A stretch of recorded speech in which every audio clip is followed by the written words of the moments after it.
Hi students, आज हम समझेंगे कि इनमें से कौन सा नंबर जीरो के बहुत करीब है। तो अब देखो, इस चीज को समझने के लिए आपके पास सबसे पहले एक मीटर स्केल होना चाहिए। स्केल होता है ना भाई, देखो अभी लाके दिखाता हूँ स्केल क्या होता है। आपके पास होगा स्केल, देखो ये वाला स्केल, ये स्केल सबके पास होता है ना भाई, डोम्स का स्केल। इस स्केल में देखो, जीरो से लेके 1 सेंटीमीटर, जीरो से लेके 1 सेंटीमीटर तक कितने पार्ट्स होते हैं? 10 इक्वल पार्ट्स होते हैं ना, जिन्हें हम एमएम कहते हैं। 1 सेंटीमीटर में कितने एमएम होते हैं?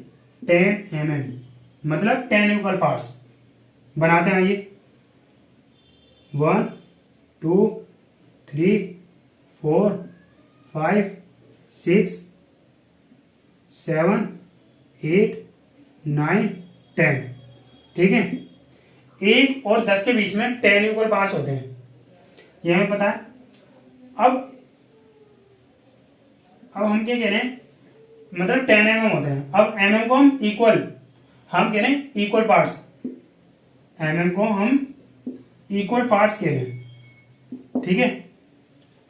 यहां पे कोई दिक्कत? हम एमएम को इक्वल पार्ट्स कह रहे हैं।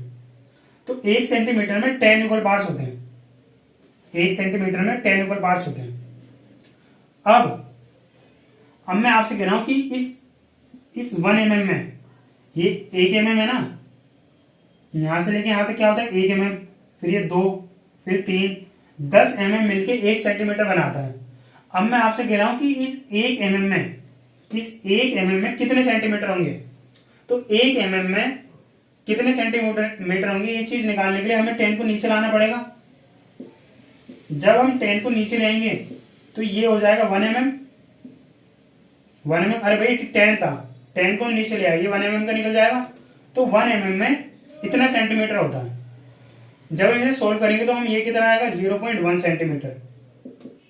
डिवाइड तो करना आता होगा, जब 1/10 को डिवाइड करेंगे तो कितना आएगा 0.1 सेंटीमीटर। यानी कि 1 एमएम में 0.1 सेंटीमीटर होते हैं। 1 एमएम में 0.1 सेंटीमीटर होते हैं। अब ये देखो, 0 और 1 में से, सॉरी 1 और 0.1 में से कौन सा नंबर 0 के करीब है? सोचो, देखो 1 तो देखो 0 से कितना दूर है, 10 एमएम दूर है, मतलब 10 इक्वल पार्ट्स में दूर है।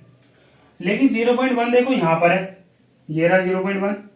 0.1 देखो यहां पर है और 1 यहां पर है, तो 0.1 1 से तो करीब है 1 एमएम।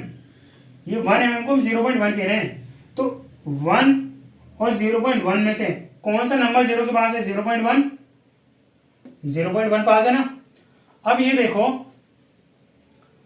तो इसका आंसर क्या होगा? बी? नहीं, इसका आंसर बी नहीं होगा। अभी और देखो, और सॉल्व करते हैं। अब ये रहा 0 और ये रहा 0.1। अभी देखो सॉल्व करते हैं, ये रहा 0 और ये रहा 0.1। अब ये देखो, अब हम क्या करेंगे, इस 0.1, 0 से लेके 0.1 तक 1 का जो डिस्टेंस है उसे हम क्या करें 0.1 सेंटीमीटर। अब इस 0.1 सेंटीमीटर को हम 10 इक्वल पार्ट्स में बांटेंगे। 1 2 3 4 5 6 7 8 9 10 बांट दे 10 इक्वल पार्ट्स में। जब हमने इस 10 इक्वल पार्ट्स में बांट दिया, अब ये देखो 0.1, ये जो था 0.1 सेंटीमीटर, इस 0.1 सेंटीमीटर में कितने एमएम थे? 1 एमएम। ये 0.1 सेंटीमीटर है ना पूरा। अब इसे हमने 10 इक्वल पार्ट्स में बांट दिया, यानी कि 0.1 में कितने पार्ट्स हैं? 10 इक्वल पार्ट्स हैं। कितने? 10 इक्वल पार्ट्स हैं। कितने पार्ट्स हैं? 10 इक्वल पार्ट्स हैं।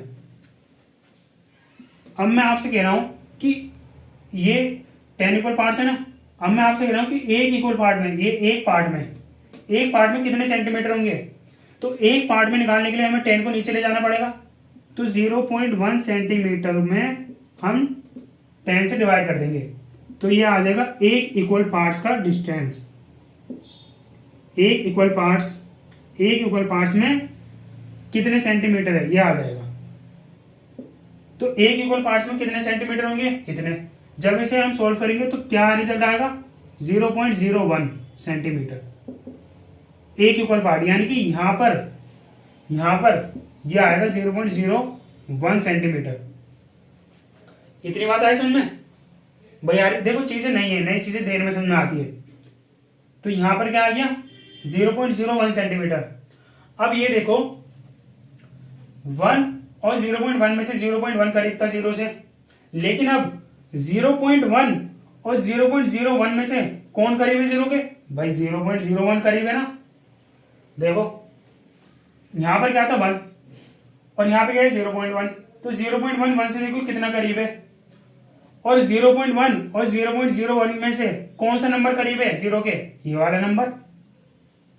तो इस बात से हमें ये पता चल रहा है कि पॉइंट के बाद जितने 0 होते रहेंगे वो नंबर 1 के 0 के उतना करीब होता रहेगा। जैसे यहां देखो एक भी पॉइंट के बाद पॉइंट था नहीं, लेकिन दूसरे नंबर में देखो पॉइंट के बाद एक भी 0 नहीं था, लेकिन दूसरे नंबर में देखो पॉइंट के बाद एक 0 आ गया तो वो और करीब हो गया 0 के। अब जब आप तीसरा नंबर चेक करोगे ना 0.001, तो यहाँ पे देखो पॉइंट के बाद कितने 0 हैं, 2, तो ये और करीब हो जाएगा 0 के। चाहे तो सोल्व करके देखो, सोल्व करते हैं। जैसे कि अब हम क्या करेंगे 0 को और ये जो होता है नंबर 0.01 को अब दोबारा 10 इक्वल पार्ट्स में डिवाइड करेंगे। करते हैं 1 2 3 4 5 6 7 8 9 10 इक्वल पार्ट्स में डिवाइड कर दिया। अब ये देखो 0.01 सेंटीमीटर में कितने इक्वल पार्ट्स हैं भाई, 10 इक्वल पार्ट्स हैं। कितने पार्ट्स हैं, 10 इक्वल पार्ट्स में उन्हें डिवाइड कर दिया दोबारा इसे। अब हम कह रहे हैं, अब मैं आपसे कह रहा हूं कि एक इक्वल पार्ट में कितने सेंटीमीटर होंगे, तो एक इक्वल पार्ट के निकालने के लिए मुझे 10 को नीचे ले जाना पड़ेगा। 10 को नीचे ले गए,